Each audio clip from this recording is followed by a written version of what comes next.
Para você que quer acompanhar aí com a Bíblia, hoje nós vamos no livro de Gênesis, o primeiro livro da Bíblia.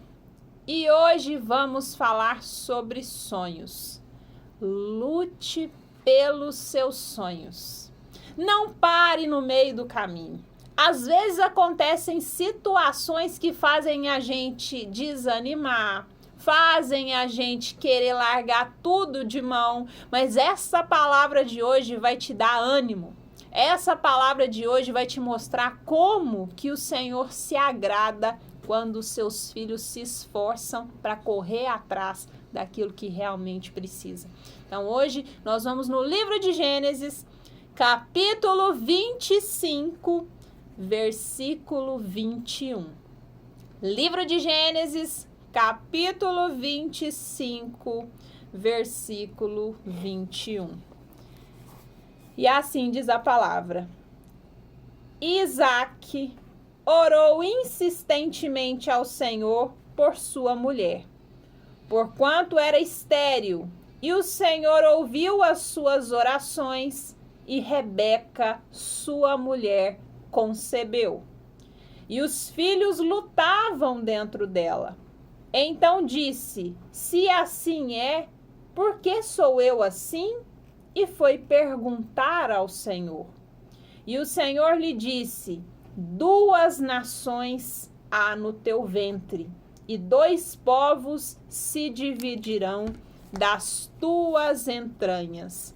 Um povo será mais forte do que o outro povo, e o maior servirá ao menor. Fecha seus olhos. Poderoso Deus, Pai amado, Pai querido, usa-me neste momento como um canal de bênção. Que eu desapareça e que o Espírito Santo venha resplandecer em nome de Jesus. Amém. Pessoal, esta palavra de hoje vem contar a história de Jacó e Esaú. Se você não conhece, já puxa aí a sua cadeira, porque eu tenho certeza que você vai gostar muito dessa palavra de hoje. Quem era Jacó e Esaú? Filhos de Isaque e Rebeca. Diz a palavra que Rebeca era uma mulher estéril e Isaque orou ao Senhor para que ela pudesse ser mãe. O Senhor ouviu as orações de Isaque e deu a ela a oportunidade de ter filhos. E no momento em que essa mulher estava grávida, ela percebia que aquela barriga mexia demais. Existia uma movimentação diferente ali dentro da barriga dela. Foi quando ela resolveu consultar o Senhor, perguntar o que estava acontecendo. E o Senhor disse para ela: há uma briga dentro de você. Existe uma luta acontecendo aí nas suas entranhas. Você está grávida de gêmeos. E eles lutam porque o maior servirá ao menor. E diz a palavra que no momento do parto, quem nasceu primeiro foi Esaú, que é o primogênito, aquele que veio primeiro. E diz a palavra que ele veio um homem forte, vistoso, ao passo que Jacó nasceu posteriormente, perdeu o direito da primogenitura porque ele nasceu depois de Esaú. Diz a palavra que Jacó já brigava, já lutava por essa primogenitura desde o ventre da mãe, tanto é que na hora do nascimento, Jacó nasce agarrado, presta atenção nisso, ele nasce agarrado ao calcanhar de Esaú. E assim diz a palavra que Esaú era o filho preferido de Isaque. Por quê? Ele era um homem da caça. Ele trazia caças gostosas para casa. Enquanto Jacó era o filho preferido da mãe e que ele vivia habitado em tendas. Só que Jacó, ele já havia perdido o direito da primogenitura. O que era esse direito de primogenitura naquela época? Mesmo que eles sejam gêmeos, ou seja, da mesma idade, aquele que nascia primeiro era o primogênito e caso o pai viesse a falecer, o primogênito ele tinha o direito de que, se o pai era rei, ele vinha reinar no lugar do pai. Ele tinha o direito maior na herança da família, justamente por ele ser o primogênito. Então, ele acaba sobressaindo em relação ao outro irmão. E Jacó, desde o ventre da sua mãe, ele já brigava. Ele já lutava por essa primogenitura. Só que ele não teve o direito de nascer primeiro. E é aí que fica a beleza da história de Jacó. Porque vocês acham que o simples fato dele ter nascido depois fez com que ele desistisse dessa primogenitura? Essa palavra já começa a falar com algumas pessoas que estão aqui ouvindo nesse momento, que acha que porque a vida não foi vantajosa com ela, a pessoa que acha que porque perdeu uma oportunidade de emprego, porque está no fim de um relacionamento que gostava muito da pessoa, acha que tudo está acabado. Acha que não tem mais possibilidade. E essas pessoas muitas vezes cruzam os braços, choram, lamentam porque acham que não tem mais o que fazer. Essas pessoas se entregam à fragilidade, à vitimização da vida. E deixa eu te falar uma coisa, enquanto você fica no lugar de vítima, só de chororô, de lamentação, a vida não anda. O Senhor, ele observa os nossos esforços diante das dificuldades que aparecem no nosso dia a dia. E Jacó foi um grande persistente. Eu costumo dizer que a palavra que define Jacó é a persistência, porque ele não desiste. E não só nesse momento da primogenitura, se você olhar para toda a trajetória de Jacó, ele era um homem que persistia naquilo que era o seu ideal. E aqui nesse momento, diz que Esaú, seu irmão, que já tinha o direito da primogenitura, estava trabalhando e Jacó já estava maquinando. Ele não parava de pensar o que ele podia fazer para contornar aquela situação que para ele já era desfavorável.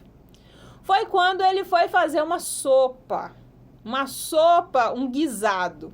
E o seu irmão, que voltava do trabalho, cansado já da caça, chega ali e vê aquela sopa, o que ele faz? Ele pede para Jacó, dê-me de comer. E naquela hora, Jacó se aproveita, ele fala, agora é o meu momento. Agora é a oportunidade que eu tenho para negociar com meu irmão essa primogenitura. E naquele momento, quando o irmão pede para ele um prato de sopa, o que ele fala para ele?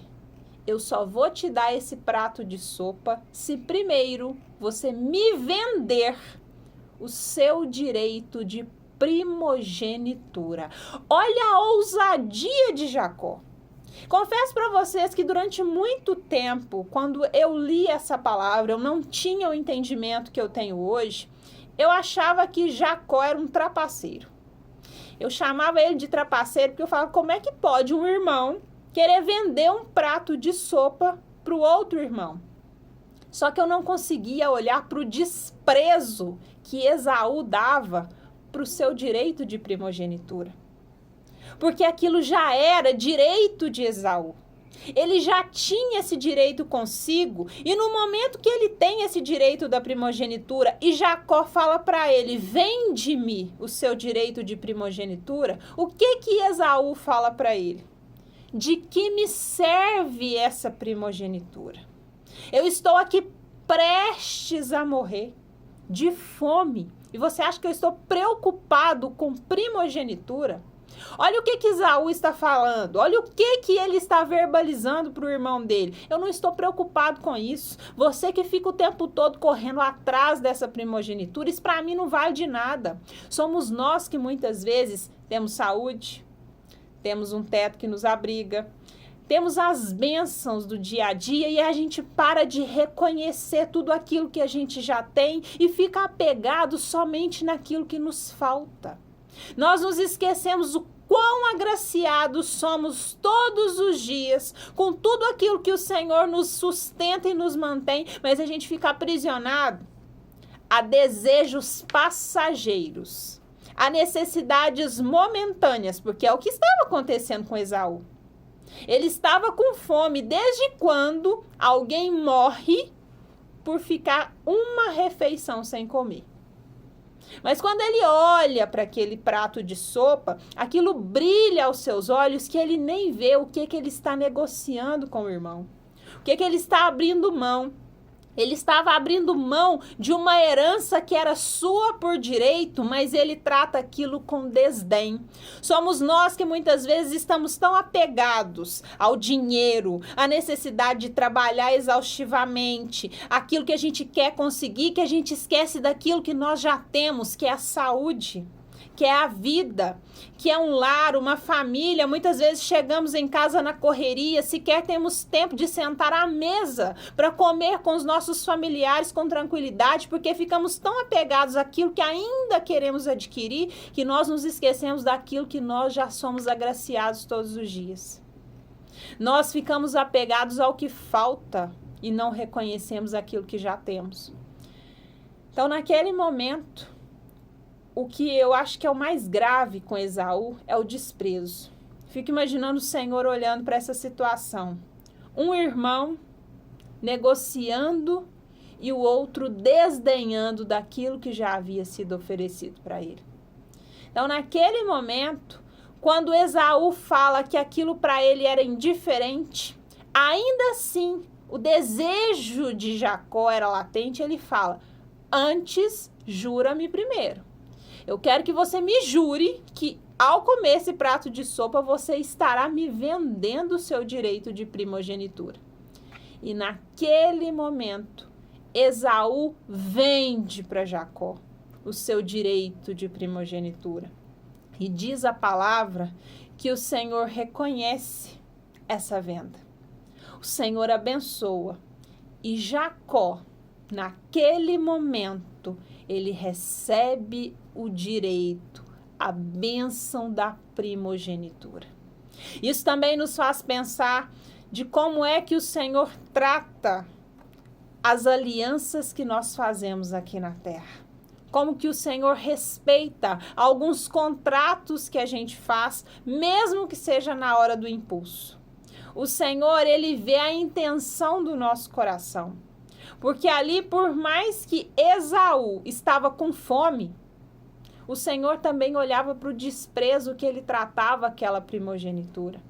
Somos nós que muitas vezes estamos pedindo em oração por alguma coisa, mas o Senhor também conhece o nosso coração e ele sabe o desejo que está por trás do porquê que nós queremos muito algumas coisas.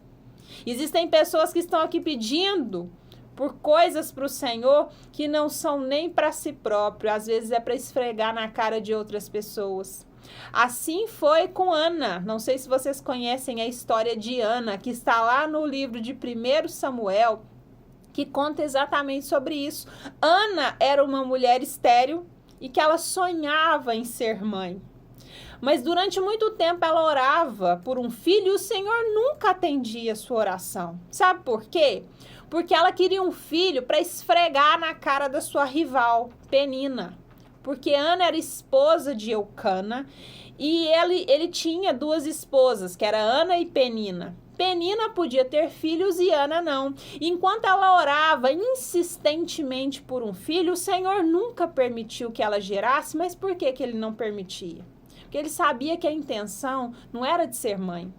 A intenção não era de cuidar de um filho. A intenção era de esfregar na cara da sua rival que ela também tinha o poder de ter o que a outra tinha. E muitas vezes o Senhor fala alguns nãos pra gente. O Senhor muitas vezes não acolhe a nossa oração. Muitas vezes ele não atende a nossa prece justamente porque ele conhece a intenção que habita no nosso coração.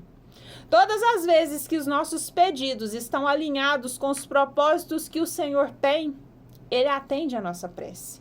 Foi quando Ana teve que mudar a sua oração. Ela mudou a sua prece. No momento em que ela fala, Senhor, ela já estava com a alma amargurada de tanto orar.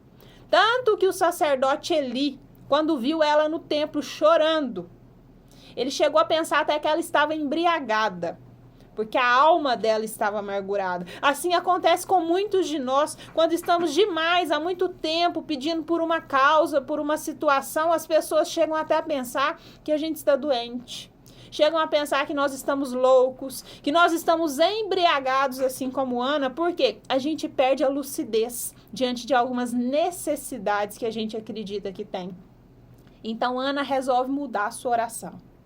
Ela resolve mudar a forma de pedir. Ela fala: Senhor, se o Senhor me conceder a graça de ter um filho, eu vou consagrar esse filho a ti. Esse filho vai ser um servo seu. Esse filho vai servir, Senhor, na tua obra. E naquele momento o Senhor vê que o desejo do coração daquela mulher muda. Que ela já não está mais pedindo por um filho para afrontar sua rival. Ela já pede um filho para poder servir na obra do Senhor. E ali naquele momento, o que é que Deus pensa? Ela quer um filho. Eu preciso de um servo lá na terra, por que não atender o pedido dessa mulher?